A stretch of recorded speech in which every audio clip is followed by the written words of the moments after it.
बल्कि ये कहा जाए कि पहले दो स्टेटमेंट ही सबसे ज़्यादा दिक्कत का विषय करते हैं। सॉल्व हो पाते हैं जब आपको सब्जेक्ट की वास्तव में टेक्निकल नॉलेज हो।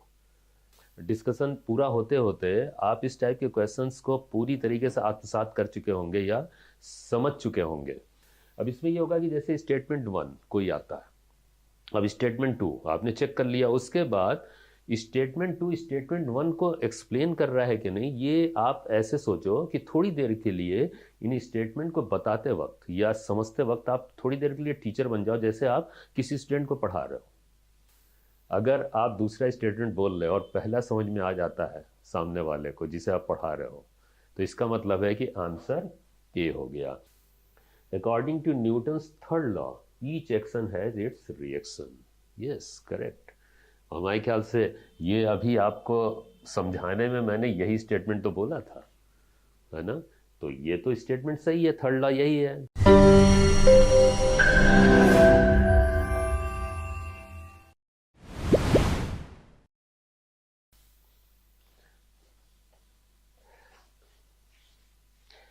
चलिए सिखाता हूँ आपको ऐसे टाइप के क्वेश्चन का आंसर देना जो वास्तव में स्टूडेंट के लिए अक्सर मुश्किल का विषय बन जाता है, और वो है स्टेटमेंट टाइप के क्वेश्चंस या असर्शन रीजनिंग टाइप के क्वेश्चंस।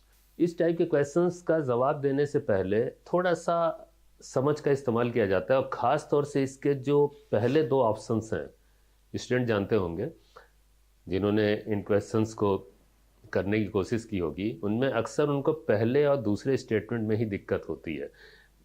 बल्कि ये कहा जाए कि पहले दो स्टेटमेंट ही सबसे ज़्यादा दिक्कत का विषय करते हैं। अच्छा, ये क्यों है ये मैं अभी इस बात पे आता हूँ, लेकिन एक चीज़ मैं बता दूँ, इस टाइप के जो क्वेश्चंस होते हैं ये तभी सॉल्व हो पाते हैं जब आपको सब्जेक्ट की वास्तव में टेक्निकल नॉलेज हो।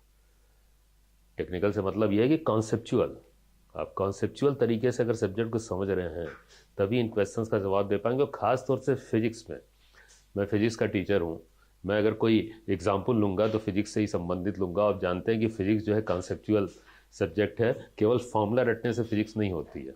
और ख़ास तौर से इस टाइप के क्वेश्चंस तो कभी नहीं हो पाएंगे, बड़ा मुश्किल करते हैं। इसमें आप समझ लीजिए कि वो एबिलिटी स्टूडेंट में होनी चाहिए कॉन्सेप्ट की जो एक टीचर में होती है। एक टीचर में जैसी एबिलिटी होती है उस तरह की एबिलिटी स्टूडेंट्स में अगर आएगी तो इस टाइप के क्वेश्चंस को हैंडल कर पाएंगे। उसका रीज़न है, उसके पीछे लॉजिक मैं बता रहा हूँ आपको क्यों। चलिए पहले ज़रा इस क्वेश्चन को एक बार देख लेते हैं हम लोग कि किस तरीके का होता है, फिर उस पर मैं आपको बहुत सिंपल छोटे छोटे एग्जाम्पल से, मतलब ज़रूरी नहीं है कि मैं फिजिक्स का एग्जाम्पल लूँ, पहले एग्जाम्पल जो मैं लूँगा वो छोटी सी मैथमेटिक्स लूँगा, छोटे बच्चों वाली। उससे असल में इन क्वेश्चंस को पूछने के पीछे जो साइकोलॉजी है वो आपको समझ में आएगी। और उसके बाद मैं एक आध क्वेश्चन फिजिक्स के भी उठा लूँगा। ठीक, तो हमारे ख्याल से मैं ये समझता हूँ कि ये आज का ये डिस्कशन पूरा होते होते आप इस टाइप के क्वेश्चंस को पूरी तरीके से आत्मसात कर चुके होंगे या समझ चुके होंगे कि इन्हें कैसे सॉल्व किया जाए, अच्छी तरीके से जानकारी हो चुकी होगी।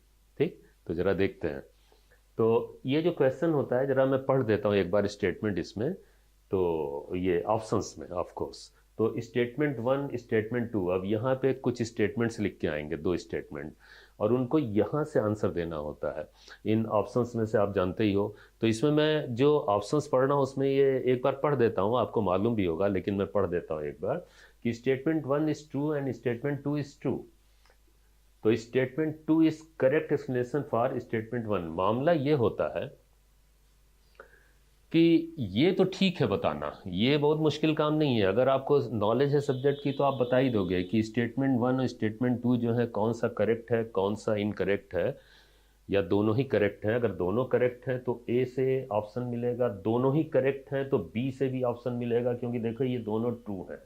लेकिन अगर एक करेक्ट है एक इनकरेक्ट है तो उसमें आंसर या तो सी होगा या डी। अच्छा, अगर स्टेटमेंट आप पहचान लेते हैं दोनों करेक्ट हैं या एक करेक्ट है या इनकरेक्ट, तो यहाँ से ये दो स्टेटमेंट तो क्लियर है, कोई दिक्कत नहीं। अगर इनमें से कोई आ जाता है तो बहुत अच्छी बात है कि एक एक सही एक गलत है, तो इसमें से तो आप सेलेक्ट कर लेंगे। मामला तब उठता है, प्रॉब्लम का विषय तब उठता है जब ऑप्शंस ए और बी में से हों। क्यों? क्योंकि उसमें सिर्फ स्टेटमेंट को पहचानना ही नहीं होता है। अब देखो इसमें स्टेटमेंट एक तो पहचानना, दोनों ही ट्रू वाले केस है। ठीक, दोनों ही ट्रू वाले हैं।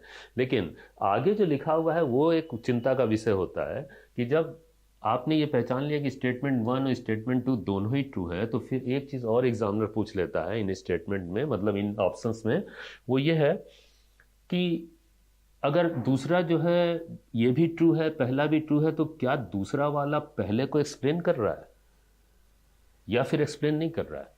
अब इसमें ये होगा कि जैसे स्टेटमेंट 1 कोई आता है, अब स्टेटमेंट 2 आपने चेक कर लिया, उसके बाद स्टेटमेंट 2 स्टेटमेंट 1 को एक्सप्लेन कर रहा है कि नहीं, ये आप ऐसे सोचो कि थोड़ी देर के लिए इन स्टेटमेंट को बताते वक्त या समझते वक्त आप थोड़ी देर के लिए टीचर बन जाओ। जैसे आप किसी स्टूडेंट को पढ़ा रहे हो, अब स्टूडेंट को जब हम लोग पढ़ाते हैं तो बात स्पष्ट है कि हमें कुछ समझाना होता है, पूरे लेक्चर में तो समझाना ही होता है ना।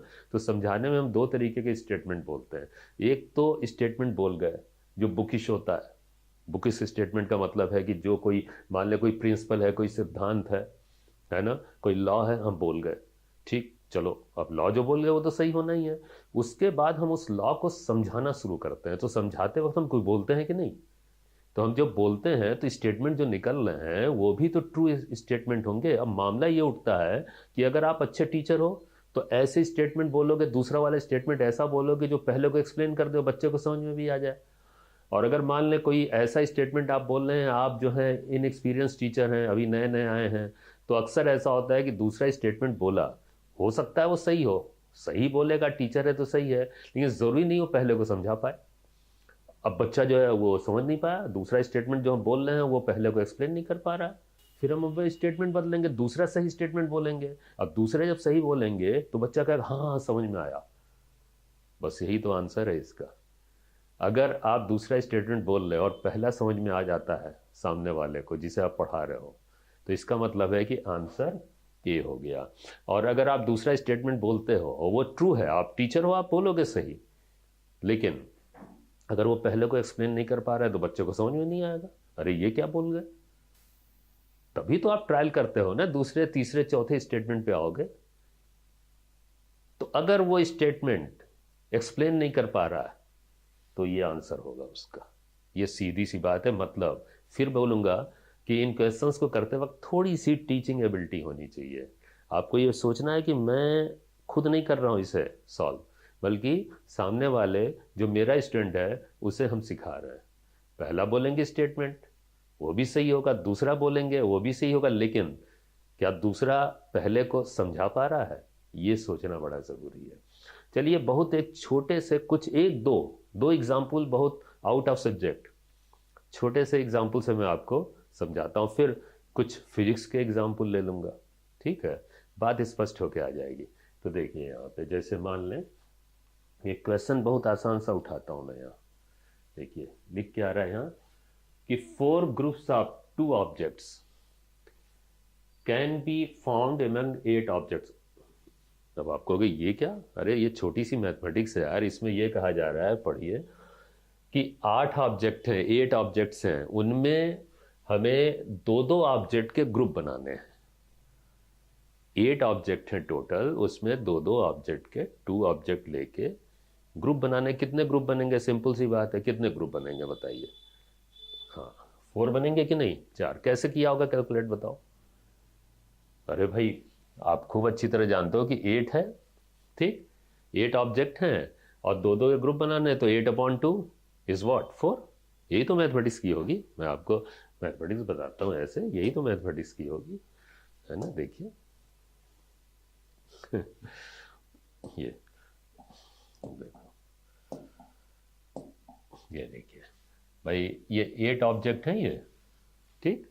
अब 8 ऑब्जेक्ट जो है इसको कैसे सॉल्व किया होगा। 8 ऑब्जेक्ट से 2 ऑब्जेक्ट के जो है कितने ग्रुप बनेंगे, तो 8 ऑब्जेक्ट है, उसको 2 से आपने डिवाइड किया, ये देखिए 4 बन गया, है कि नहीं। यही तो करना होगा, है ना, सिंपल सी मैथमेटिक्स है। चलिए, तो स्टेटमेंट ये सही है ना, ठीक, ओके। अब ये स्टेटमेंट सही है। अब जरा दूसरा स्टेटमेंट देखिएगा, दूसरा क्या आ रहा है, 8 डिवाइडेड बाई 2 रिजल्ट्स इनटू 4।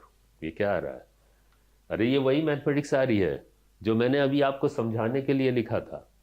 क्या किया था, 8 को 2 से डिवाइड किया था, 4 आया, समझाने के लिए।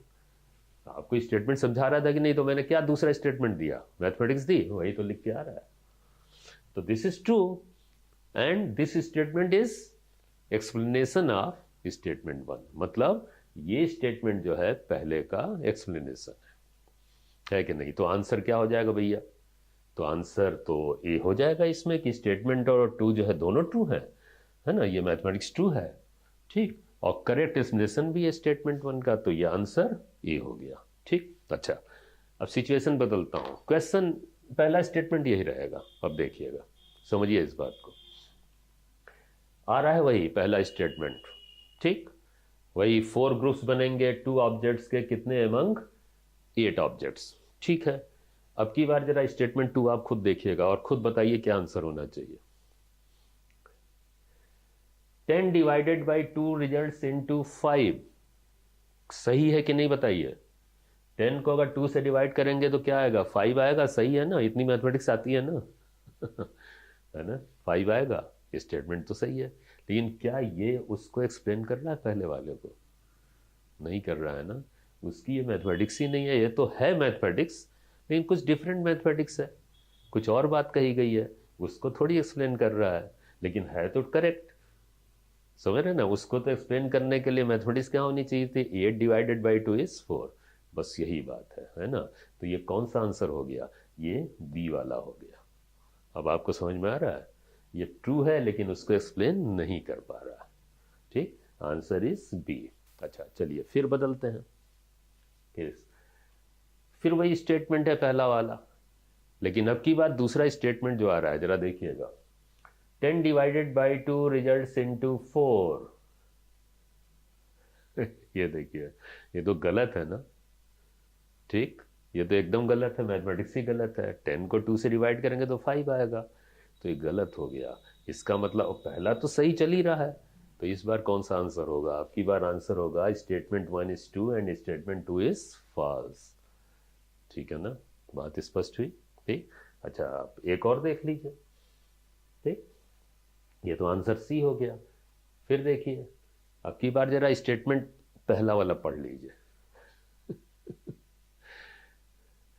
4 groups of 2 objects can be formed among 6 object, अरे बदल गया स्टेटमेंट, ये देखिए कह रहे हैं कि 4 groups of 2 objects can be formed among 6 objects, 6 को 2 से डिवाइड करेंगे तो कितना आएगा, 3 आएगा, ये तो गलत हो गया ना।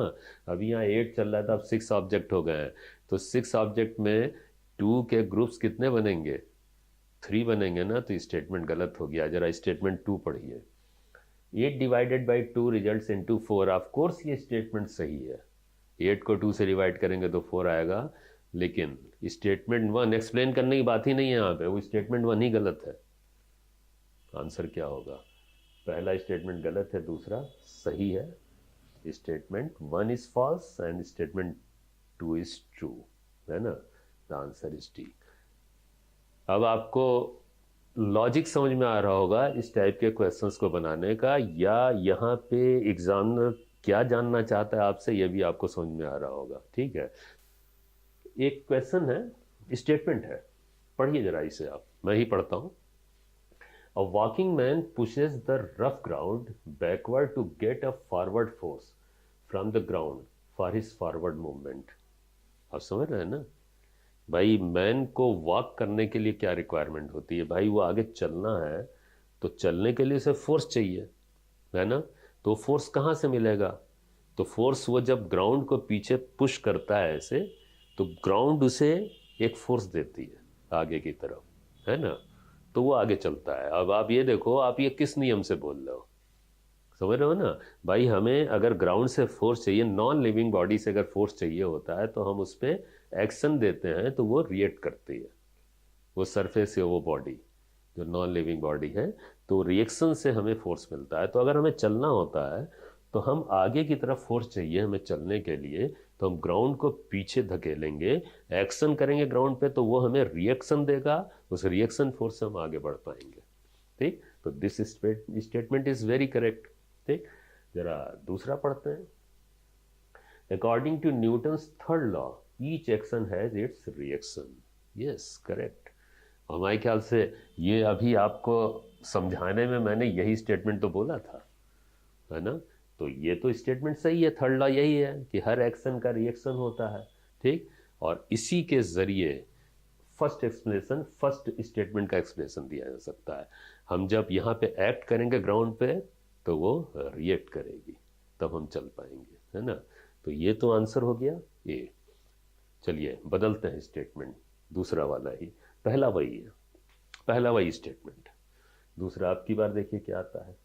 According to Newton's first law there is no change in state of centre of mass of a system without an external force on the system. सही है भाई, फर्स्ट लॉ ऑफ इनर्शिया जो है यही तो कहता है कि अगर कोई एक्सटर्नल फोर्स नहीं है तो बॉडी की अवस्था नहीं चेंज होगी, बल्कि उसके सेंटर ऑफ मास की, सिस्टम के सेंटर ऑफ मास की अवस्था नहीं चेंज होती। यही तो लॉ ऑफ इनर्शिया है, यही इनर्शिया की प्रॉपर्टी होती है। ठीक है, बिल्कुल सही है लॉ फर्स्ट लॉ, लेकिन इसका फर्स्ट लॉ से क्या लेना देना भैया, वहां तो अवस्था बदल रही है।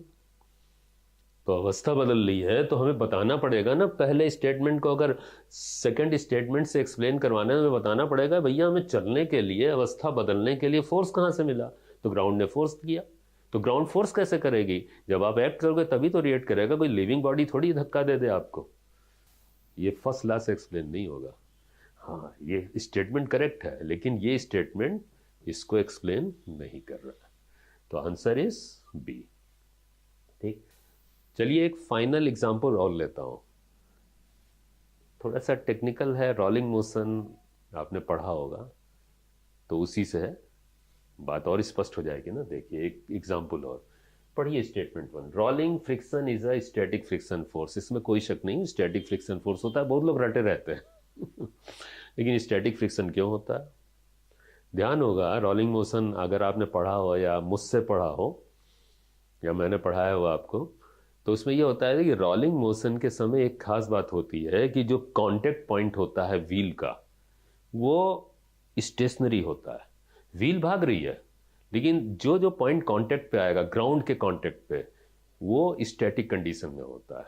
और आप जानते हो ग्राउंड के कांटेक्ट पे ही फ्रिक्शन फोर्स डेवलप होगा, और वो पॉइंट स्टैटिक होता है जो कांटेक्ट पॉइंट है। तो ऑफ कोर्स वहां जो फ्रिक्शन डेवलप होगा वो कैसा होगा, वो स्टैटिक फ्रिक्शन फोर्स होगा। देखिए काइनेटिक तब होता है जब वो पहिया रगड़ खाता, तब रोलिंग नहीं होता। रोलिंग नहीं होता है तो क्या होता है, स्किड होता है या स्लिप होता है, पहिया या तो स्किड करता है या स्लिप करता है। तो उस केस में क्या होगा, काइनेटिक फ्रिक्शन। भाई रोलिंग फ्रिक्शन फोर्स का मतलब ही है यहां पे कि मोशन रोलिंग हो रहा है, और रोलिंग में स्पष्ट है कि जो कांटेक्ट पॉइंट होता है वो स्टेशनरी होता है। तो इसीलिए वहां जो फ्रिक्शन आएगा, अगर आएगा तो वो स्टैटिक फ्रिक्शन फोर्स होगा। जरा स्टेटमेंट 2 पढ़ते हैं, वो तो पहला तो सही है। In rolling motion the contact point of the wheel with the ground remains static. देखिए वही जो मैंने अभी एक्सप्लेन किया था इस बात को समझाने के लिए, वही तो लिखा हुआ है। ये स्टैटिक कंडीशन में होता है ना कांटेक्ट पॉइंट, इसीलिए ऐसा होता है। तो बात समझ में आ रही है, ये तो सही है स्टेटमेंट 2, और फर्स्ट को एक्सप्लेन भी कर रहा है। ठीक है, ओके, आंसर है। जरा बदलते हैं statement. Rolling friction force, rolling friction is a static friction force. ठीक, okay, rolling friction is a static friction force. ठीक है, रोलिंग फ्रिक्शन से मतलब रोलिंग फ्रिक्शन फोर्स की बात की जा रही है। ठीक, फर्स्ट स्टेटमेंट वही है, लेकिन जरा सेकंड वाला पढ़ते हैं। रोलिंग फ्रिक्शन फोर्स मे और मे नॉट बी जीरो। देखो रोलिंग फ्रिक्शन फोर्स अगर स्टैटिक फ्रिक्शन फोर्स है तो स्टैटिक फ्रिक्शन फोर्स की प्रॉपर्टी होती है, उसकी रेंज होती है, वो जीरो से लेके एक मैक्सिमम वैल्यू तक, याद होगा mu S R, limiting friction force है ना, वहां तक पहुंच सकता है। वो जीरो भी हो सकता है और म्यू एस आर भी हो सकता है, उसके बीच में भी कुछ भी हो सकता है। ये है स्टैटिक फ्रिक्शन फोर्स की प्रॉपर्टी। अच्छा, चूंकि रोलिंग फ्रिक्शन फोर्स जो स्टैटिक फ्रिक्शन फोर्स ही होता है, तो वो जीरो भी हो सकता है और जीरो नहीं भी हो सकता। ठीक, ये बात एकदम सही है, लेकिन ये बात इसे नहीं एक्सप्लेन कर रही है। ये तो रोलिंग फ्रिक्शन फोर्स के एक वैल्यू, मतलब वैल्यू के विषय में बोल दिया गया है। ये कहाँ बताया जा रहा है कि ये वो स्टैटिक फ्रिक्शन फोर्स जो रोलिंग फ्रिक्शन फोर्स होता है, नहीं ना, बात स्पष्ट है। सिर्फ इतना बोल दें, आप ये बताओ, खाली इतना बोल देने से कि रोलिंग फ्रिक्शन फोर्स मे और मे नॉट बी ज़ीरो, ये तो यही बता रहा ना कि रोलिंग फ्रिक्शन फोर्स जो है इस रेंज में होता है, लेकिन ये कैसे बता रहा है कि स्टैटिक फ्रिक्शन फोर्स है ना? स्टैटिक फ्रिक्शन फोर्स ये तभी बताएगा जब आप एश्योर करो कि वहाँ पे रोलिंग फ्रिक्शन फोर्स में जो पॉइंट ऑफ कांटेक्ट होता है वो स्टैटिक कंडीशन में होता है, तब आप कह सकते हो अब ये स्टैटिक फ्रिक्शन फोर्स हो गया, तो ऑफ कोर्स उसका वो रेंज होता है, वो जीरो से मैक्सिमम तक होता है। तो ये this is true, but this can not be an explanation of the statement one, बिल्कुल नहीं हो सकता, है ना? अब जरा सा ये बात ध्यान, थोड़ा सा स्लाइड सा फर्क होता है, तो उसे मैंने कहा ना कि बहुत आत्मसात करके चीज़ों को पढ़ना पड़ेगा, तभी आप ये समझ पाओगे। मुझे पर्सनल तौर पे, चाहे स्टूडेंट को ये क्वेश्चंस पसंद ना आते हो इस तरीके के, लेकिन मुझे पर्सनल तौर पे इसलिए अच्छा लगता है क्योंकि मैं एक टीचर हूँ और ट्रू टीचर हूँ। मुझे मज़ा आता है इस टाइप के क्वेश्चंस को देख के। मुझे अच्छा ये भी लगता है कि भाई इसमें कम से कम स्टूडेंट की नॉलेज वास्तव में चेक हो रही है ना? चलिए, खैर आंसर इसका बी होगा। ठीक है, हमारे ख्याल से अब आपको पूरी तरीके से बात समझ में आ चुकी होगी। अगर अभी भी कोई दिक्कत है तो आप कमेंट करके बताएंगे, है ना, कि आपको कहाँ पे दिक्कत है, या कोई और क्वेश्चन का अगर आप जवाब चाहते हो तो आप कमेंट में लिखिएगा। ठीक, हम आपको बताएंगे। ठीक है, आपको ये वीडियो पसंद आया? अगर आपको लगता है कि आपको अच्छी जानकारी मिल रही है, अच्छी इन्फॉर्मेशंस मिल रहे हैं, आपकी नॉलेज बढ़ रही है, तो आगे आने वाले वीडियोस को देखने के लिए आप इस चैनल को सब्सक्राइब ज़रूर कर लें। आपको रेगुलर इंटरवल पे जल्दी जल्दी कुछ अच्छी जानकारियाँ ज़रूर मिलती रहेंगी। ठीक, चैनल को सब्सक्राइब ज़रूर कर लीजिएगा।